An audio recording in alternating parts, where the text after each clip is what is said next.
Vous êtes sur Medi 1, merci de nous rester fidèles et soyez les bienvenus dans l'invité de la rédaction. Aujourd'hui, nous avons l'immense honneur de recevoir sur notre plateau Hawa Traoré, activiste environnementale chargée de la campagne Océan pour Greenpeace Afrique.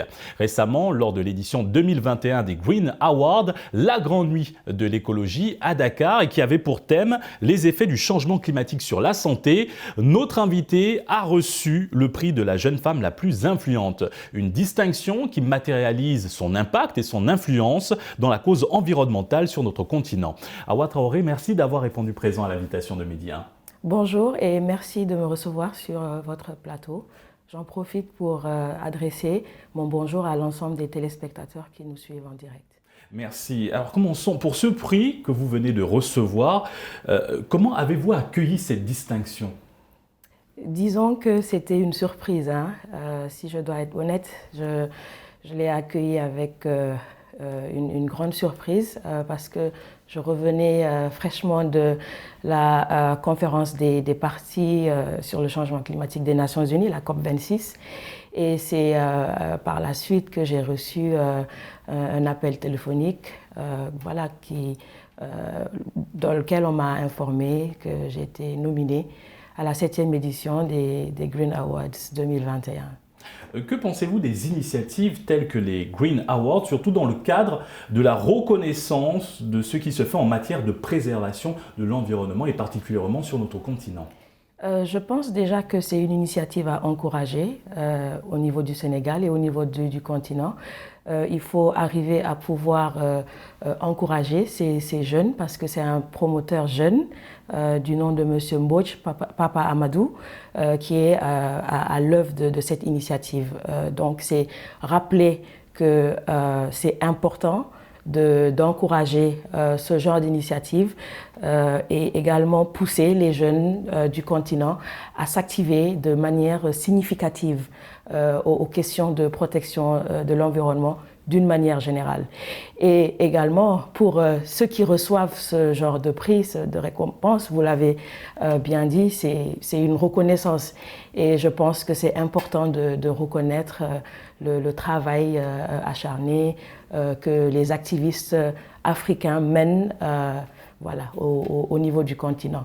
Et c'est, en tant qu'activiste environnemental, c'est un encouragement, c'est un appel à persévérer et à continuer ce combat qui est essentiel pour notre survie et pour la survie des générations futures. À cette édition 2021 des Green Awards avait pour thème les effets du changement climatique sur la santé. Alors, en tant qu'activiste environnemental, pensez-vous que les pays africains aujourd'hui sont suffisamment outillés pour endiguer les effets du changement climatique ? Peut-être si vous revenez un peu sur ce que vous... qu'est-ce que vous voulez entendre par... Qu'entendez-vous par outiller ?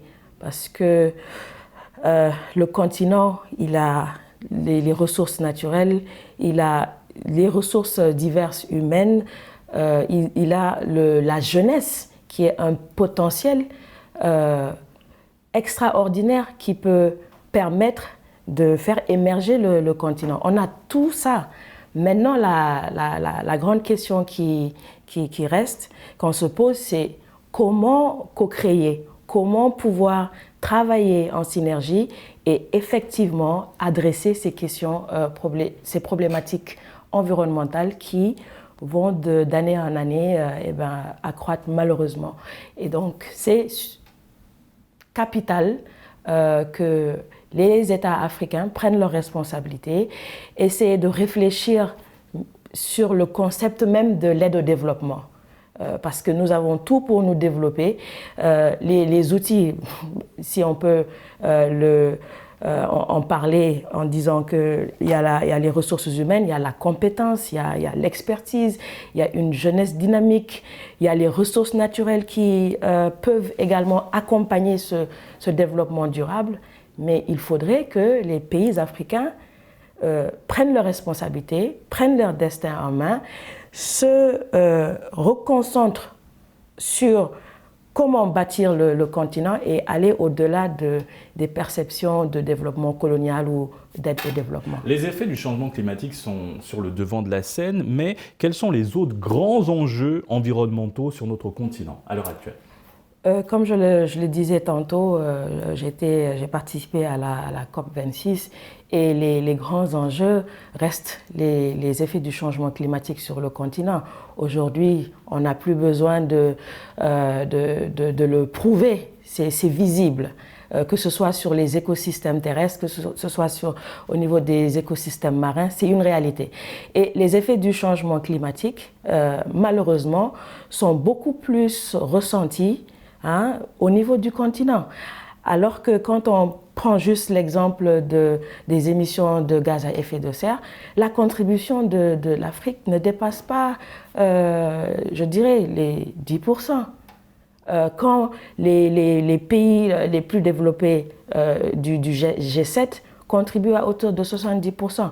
Donc c'est pour vous dire qu'on contribue le moins à ces effets du changement climatique, mais c'est nous qui subissons les conséquences de manière désastreuse. La sécheresse, mauvais rendement agricole, vous avez la pollution plastique marine. Justement, parlons de pollution marine en tant qu'activiste environnemental. Quel constat faites-vous quant à la situation des océans en Afrique ?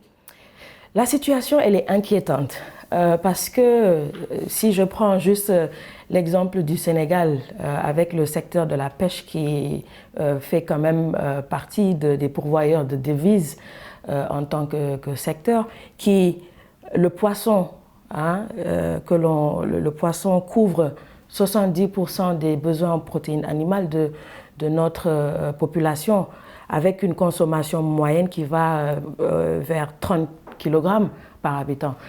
C'est dire que si on ne prend pas les questions liées à la pollution plastique, à la pêche INN, à la surexploitation des ressources, les petits pélagiques, généralement qui sont des besoins, comme je disais tantôt, en protéines animales pour les populations vulnérables, c'est tout simplement une question de responsabilité morale finalement, que de pouvoir trouver des solutions durables aux questions auxquelles nous sommes confrontés. La situation des océans est donc alarmante, ce qui, bien sûr, on parle de pollution et de déchets plastiques, surtout qui sont déversés dans l'océan, ce qui comporte des risques sur les ressources halieutiques, comme vous venez de le préciser. Qu'est-ce qui explique autant de pollution en milieu marin et quels sont les risques que cela peut occasionner pour les populations ?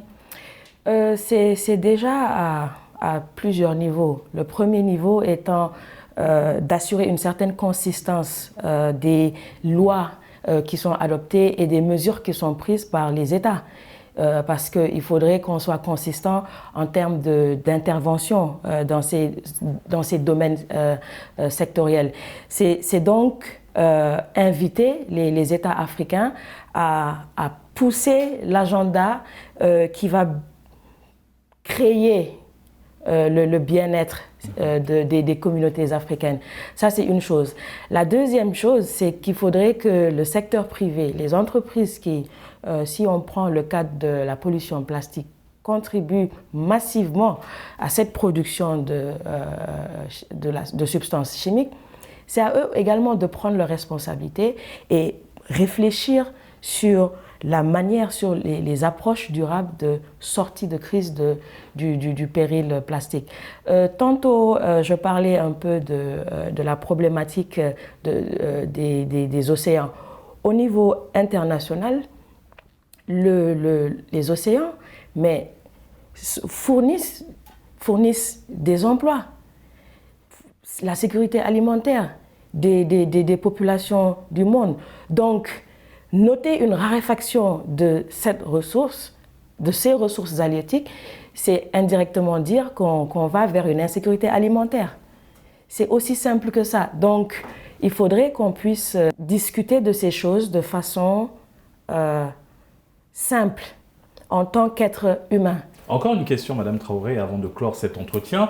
De plus en plus, sur le continent, on voit émerger une génération de jeunes engagés dans un certain activisme environnemental au niveau de leur communauté, une façon de préserver l'environnement à la base par le développement d'actions citoyennes et écologiques, bien sûr.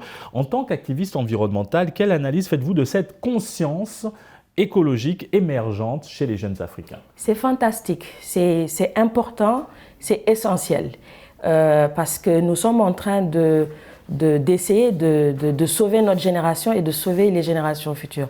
Donc, les initiatives qui sont prises par cette jeunesse consciente, comme vous le dites, ce sont des initiatives à appuyer. Ces initiatives-là, pour qu'on puisse les appuyer, vous conviendrez avec moi qu'il faut soutenir ces jeunes-là.